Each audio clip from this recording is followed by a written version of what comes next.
Hello everyone, welcome back to my channel, The Earth Society. Today we are going to learn another two types of soil of India, that is forest soil and arid soil. So let's start at first with the forest soil of India.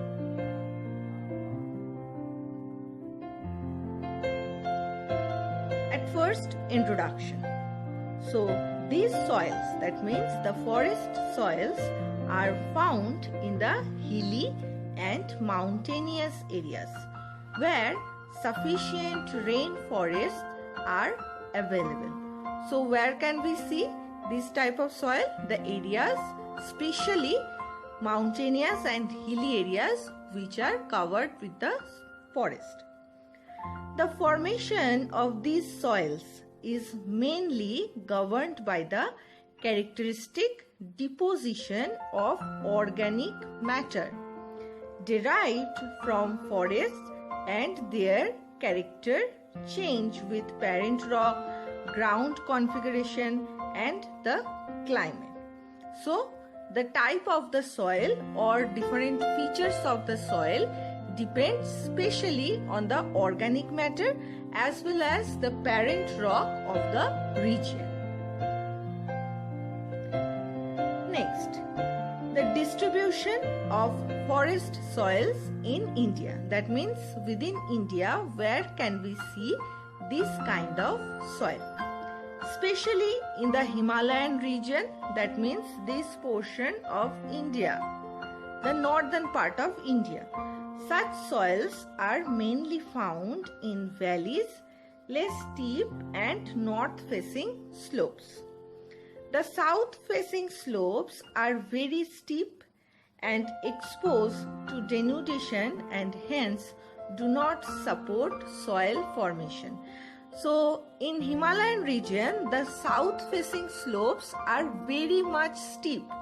That's why there is a more chances of denudation or landslide, and because of that there is a less chance for the formation of any kind of soil.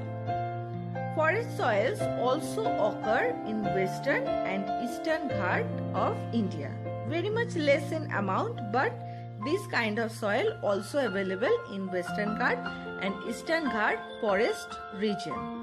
So these are the special area for the forest soil in India.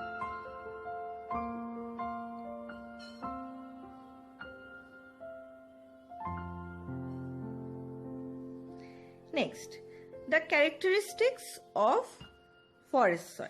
Let's see what can we learn from this. They are mainly heterogeneous soil found on the hill slopes covered by the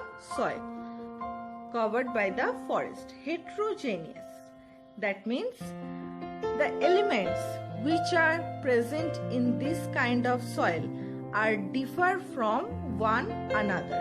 Heterogeneous means differ from one another. The soil are loamy, sleety and in valley sides and coarse grain in upper slope. In the snow-covered areas of Himalaya, as the soil we can see in mountainous region, that's why in the snow-covered areas of Himalaya, this soil experience denudation and are acidic with low humus content. Okay. Next, the color and the texture. The soils vary in structure and the texture depending on the mountain and forest. At the first only we have discussed that the type of the soil specially depends on organic matter, the type of parent rock, etc. That's why the texture also depends on these factors. What is the main color of the soil? The soil mainly looks dark brown. Next, some chemical composition. The forest soils are very rich in humus, as you can see in the diagram that the dead leaves or the dead fruits or dead parts of the trees are scattered over the land, which helps to increase the humus level or the increase the organic matter level in the soil. The soil is deficient in potash, phosphorus and lime. They require good deal of fertilizer for high yield. So without any good fertilizer, it is quite difficult to grow crops in the soil. Especially in the forest soil, we can observe the natural forests. Next, different crops that can be grown in the forest soil. What are those? They are suitable for plantation of tea, coffee, especially tea and coffee, because we know that tea and coffee grows at the tip of the mountain. Besides that, different spices, tropical fruits also can be grown in this soil. With that, wheat, maize, barley and some temperate fruits like banana, mangoes also can be grown in this kind of soil.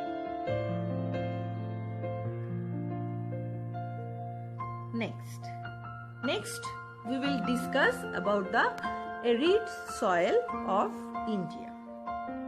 Arid means specially the desert soil of India. So I hope that you know which part of India is considered as desert. Yes, Rajasthan, the third desert. So let's discuss about the arid soil in detail. First, introduction. Arid soil, the color ranges from red to brown. They are generally sandy, okay, as we observe this soil in desert area, in texture and saline in nature.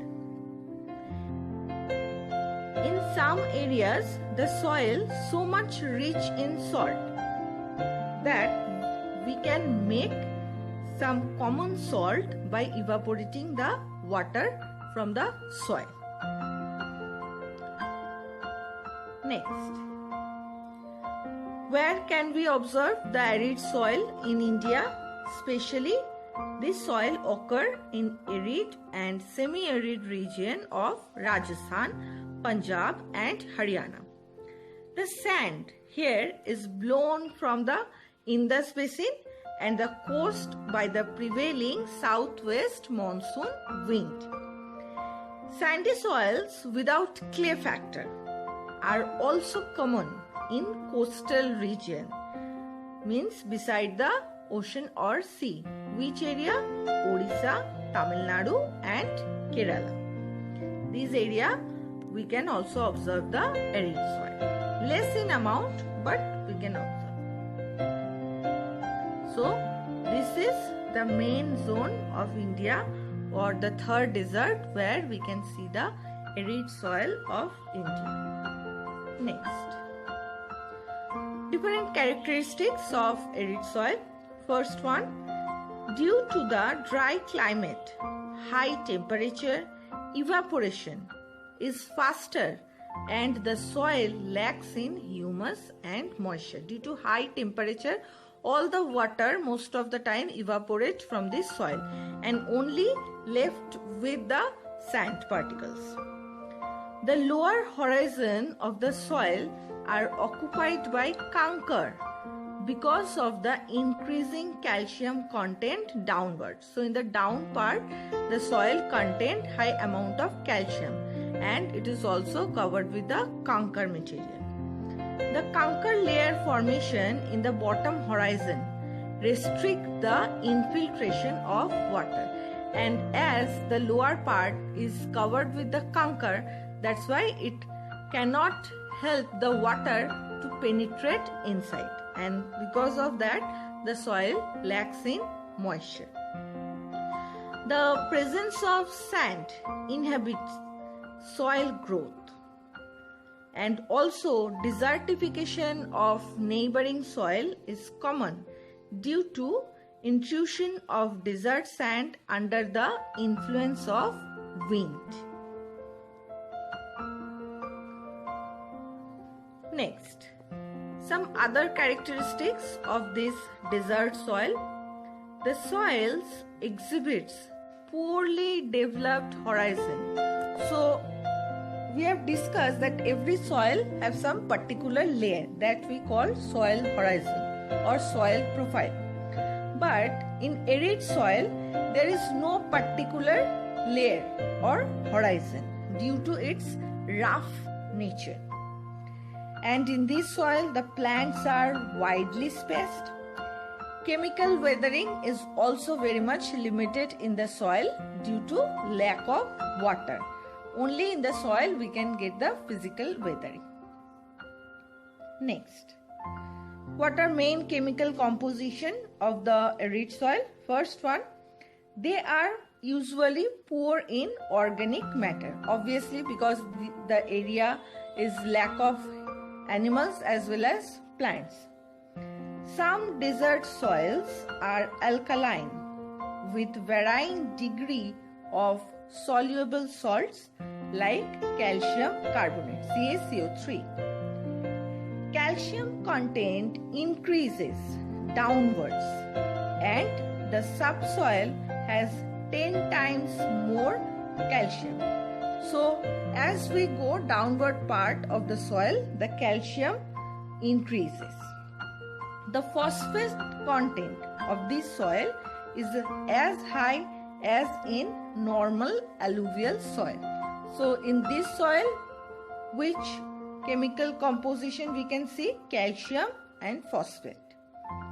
Nitrogen is originally low, but some of it is available in the form of nitrate.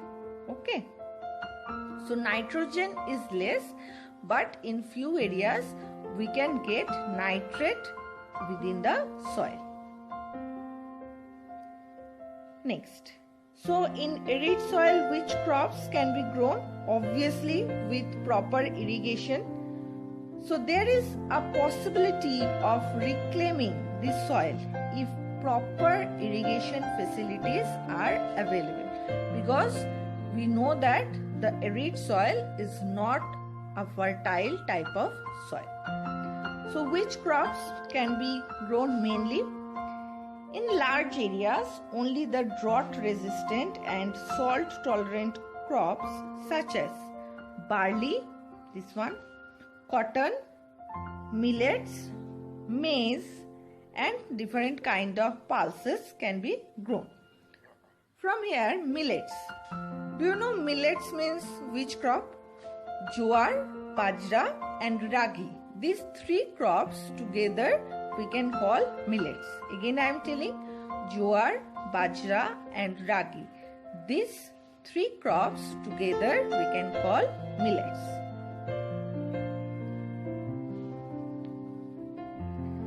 Now here is a quick recap. Please follow the lines properly.